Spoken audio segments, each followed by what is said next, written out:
mother bliss. Every power moving like child. Super blessings.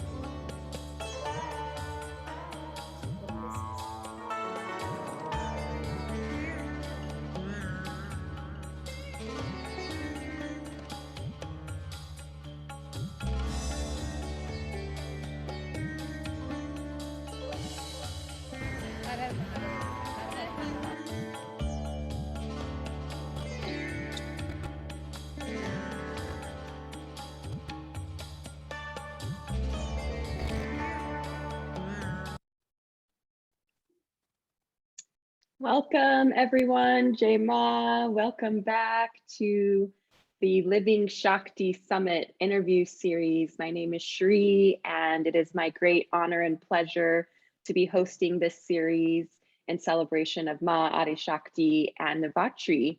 And today I have the pleasure of meeting with Rebecca, who is going to share more with us about her experience knowing Maa Adi Shakti. Welcome, Rebecca. Thank you so much for joining us for this series.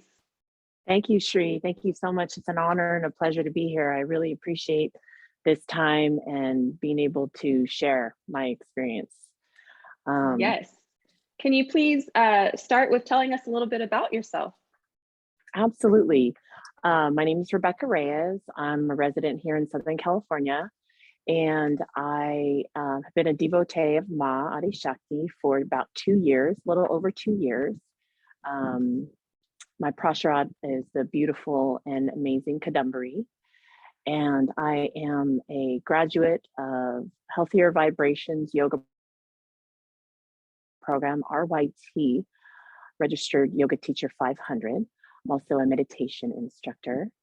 I also am a Reiki Master. And I am a crew member at Trader Joe's. I have a Bachelor of the Arts degree in sociology. Full-time mom of 2 girls. They are 13 and 14. Oh my goodness, 14 and 11. And I love being on the path of service and spirituality. And it has changed me every moment. And it is, I cannot imagine my life without this supplement of this path. That's beautiful. How did you come to know Maa?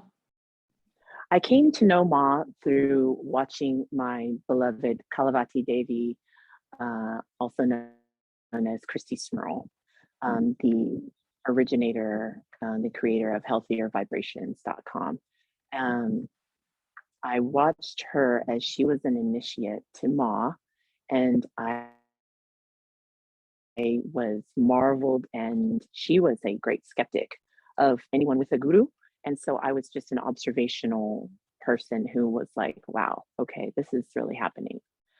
And so it became very evident to me that this brought her closer to the light, closer to the own divinity within her, and Shakti became to be evident and unlocked and expressed within Kalavati Devi. So I was honored to be invited and initiated by Kadambari. So that, and then I started reading and becoming aware of what she wanted in the world. And this was just so great. And all the gurus that I had heard of in mainstream were all men. And that just didn't really tickle my fancy either. So, you know, Maa, I was like, oh, it just fit. All the pieces fit and all the intersections were properly lined out. I was like, okay, yes, please.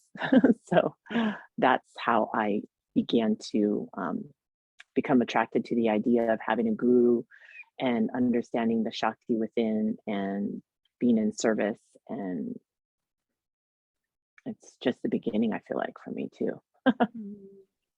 Yeah, I agree. Having this beautiful mother power, female figure, Yes. you know, that's just ruling the universe right now and always has, but here, you know, in the flesh with us is so amazing. And I was totally attracted to that too as well.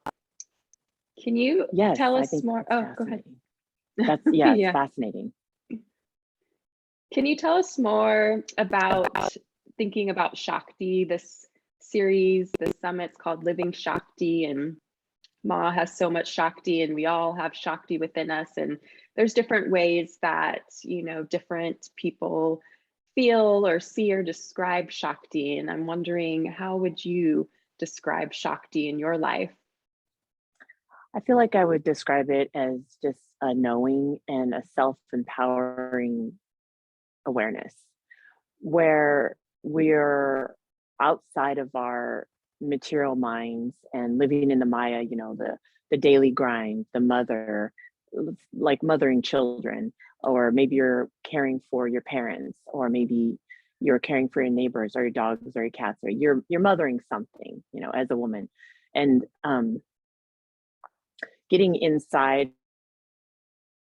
ourselves to unlock the true Shakti of us, the God within us, and really giving us an accelerator, a fire within us to express that not only in our physical bodies, but in our spiritual bodies as well. And that going outward and extending outward. And by doing that, it unlocks us into a different level, different vibration, different way of operating in the world, so that when we can carry that and be that, walk the walk of Shakti, talk the talk of Shakti, we are giving permission to others to do the same. So wherein we can change the vibration of others around us. And that is the way we change the world. So we are changing the world, and we think individually and will act individually. I got that wrong. Acting on our own spiritual body and our own energetic field. And then as we spread that out, we are acting globally, really. If you think about it, you know, we start with one, and then we extend it out to whomever we are associated with in our lives. Mm-hmm. And that is how I also embody Shakti, and also in service, in seva, just changing the vibration of the world, just one moment, one day, one act. It doesn't have to be grand. You know, like Mother Teresa says, there's not big grand acts, there's just thousands of tiny ones. And that's how I walk through on my best days, in service and in action and in embodiment of Shakti, of the mother. And then, you know, we always have an opportunity to become derailed off of the path. And then I thought we're human beings. Otherwise, you know, if I wasn't here, I would have gotten it right already last time. So I'm here to get it better than last time.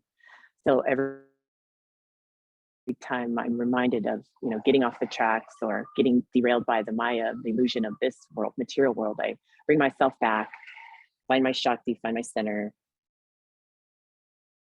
radiate from my heart center, and go again. Every moment is an opportunity to connect with the Shakti and to radiate that. That's beautiful. I'm thinking about that, you know, every moment, every step, and it's like everyone has a part to play in aligning with their Shakti, and this change that you talk about that, you know, is coming. And Ma has talked about the golden age coming and this change coming, and wondering if you can just share more about how these steps that you're taking in your life, and you know, through the Maya and through the illusion, to align yourself and to maybe hopefully get it right this time, or when it is your time. Right. You can talk more about how that is for you and how you're feeling about the coming of the golden age, the age of enlightenment. Absolutely. I think that it starts with us, and it starts sometimes for some, you know, everyone has their own story and their own distance to travel on the path before they reach their own personal enlightenment. I think that the place where it started for me is I had to forgive my parents. And so I think that we all, and in Ma's book, not this one, but the other one, Petals of Wisdom, speaks to that. And that was really important for me. And I think it's important for everyone. Starting there and just starting with who do we need to forgive? Let's start there. Then you become free of the shackles and the burdens and the scars of the past. You know, forgiveness is not an allowing or permission slip to anyone to get off the bad doings or the wrong things. It's letting go of the illusion that your life could have been any different had these things, however, whatever, to have been any different. It's releasing the illusion and the suffering for ourselves. So forgiveness is an act of self-liberation rather than letting anyone else get off the hook for any particular thing. And I think that's a really important key point for anyone to get started. We have to heal first, and it can be gentle and progressive and gradual. And sometimes it's like, bam, done. Whoa, craziness. That was fast, you know. And so everyone's got their own energy. It's almost like a digestion system, like an Agni for how much can you handle, how many bites, because you know, sometimes it's a hard pill to swallow, but we have to start somewhere, right? So starting somewhere is the most important part. And I would start with forgiveness of our parents and anything, and then what else? Who else do we need to forgive? And then you start seeing everything differently. It creates an awareness, and then you understand suffering and you understand the relief of suffering in a different way because you have forgiven. So you have this awareness, and then you can serve others. Sometimes it creates this dynamic, or you're almost like you're light, and you become attractive, and other people will see you in this way, and it's conscious and unconscious, and perhaps you can serve others or help someone to move through their forgiveness, or maybe give a suggestion, not in a preachy way, because one of the limbs of yoga, the yamas and the niyamas, is not forcing someone's path. You can only make suggestions. We can't force someone to be a certain way, even if we know in all of our hearts of knowings and the knowings of ourselves, and because of our experience, and everyone in life that we know has done well if they did XYZ, we can't ever make anyone do XYZ. So the next thing that has been my challenge in life, and still continues to be a challenge every day, is for me to just walk the walk rather than forcing someone else to do that same walk. And that's how I can embody that every day, and it changes from one moment to the next. Everything, you know, your stimulation from the outside changes, and but yeah, starting somewhere, I would encourage everyone to just start with forgiveness, and then you will have a lightness in your heart, in your mind, in your body, and your energy feels different, and you're radiating differently. So I would say starting there, and then cultivating a spiritual practice, seeking something higher than yourself, understanding that we are all connected in this life.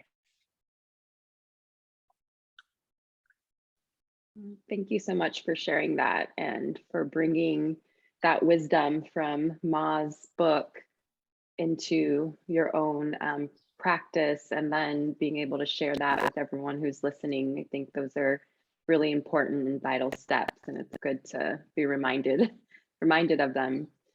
And I know that you wanted to share some more from Ma's book, so yeah, we'd love to hear something. Awesome. This is from Living Shakti, and I just got my copy. It's a brand new book, so I'm really excited, and this really makes sense. This is on page 46, and this is talking about Shakti manifestation through name. Manifestation is created through our thoughts, vibrations, and actions. Thoughts are determined by how and where we situate our consciousness. Take a name, for instance. It is common for the human population to align their thoughts in accordance to their identity. birth name, profession, accumulation of life experiences, or things. These are practical, but can limit human evolution. To accelerate the purification process towards awakening, samadhi, changes continually take place in one's thought patterns, behaviors, desires, and even identification. Thoughts are often described as vibrations that ripple through our physical body, subtle fields, and into other palpable realms. So that's like your aura, your vibe. What's your vibe, right? So that's what we're talking about there. Ayurveda and yoga facilitate a balance between the elements and vibrations of the human vessel. So consciousness can be levied through clear channels. The body needs to be strong, grounded, and balanced as a spiritual vessel fills and overflows with Shakti. If life experiences, desires, aversions, and self-identifications have not been distilled into a pure conscious aim, deleterious chaos may ensue. And that's just a little portion, page 46. And it really spoke to me because that has worked for me. Aligning my body and mind properly. You know, I used to have a diet of venti Starbucks and coffee cake, 50-hour work week, no meditation, no stretching, no yoga, work. Why am I so stressed out? Why do I feel like I'm going to explode? And so finding Ayurveda and finding yoga and finding Adi Shakti Ma, it's just created such a balance in my life because I am treating my vessel more like a temple. And I still drink coffee, but I drink water before and celery juice before, and I'm not eating coffee cake all day. And I'm feeding my body with things that are going to nurture my vessel so that my mind is not deleterious and incapable of achieving any measure of calm. And the rackets I can have, but the rackets I notice like a witness, and I can say, hey, like, you get the reins back of your horse, like the horse is running wild, and I'm like, grab the reins, like, okay, well, slow down, girl. But slow it down. So I think that's important. We don't, in the West, we kind of treat the mind separate from the body. We talk about awareness. It's kind of a household terminology now, and they're using it in education, mindfulness, which is great. However, we forget the element of our bodies and the significant part that plays into our minds because they are connected, and we are blessed to have that awareness in this path and these teachings. And it would be so wonderful to continue to share that knowledge with the West and everyone here so that everyone can experience the significant benefits when you are able to balance your mind in partnership with your body. Absolutely. Well, Rebecca, thank you so much. It's been such a wonderful gift to be able to speak with you today and to hear your wisdom and your experience. And again, thank you for sharing this. And Jai Ma, wishing you all the blessings and abundance. Thank you. Jai Ma, thank you, Shri. Thank you.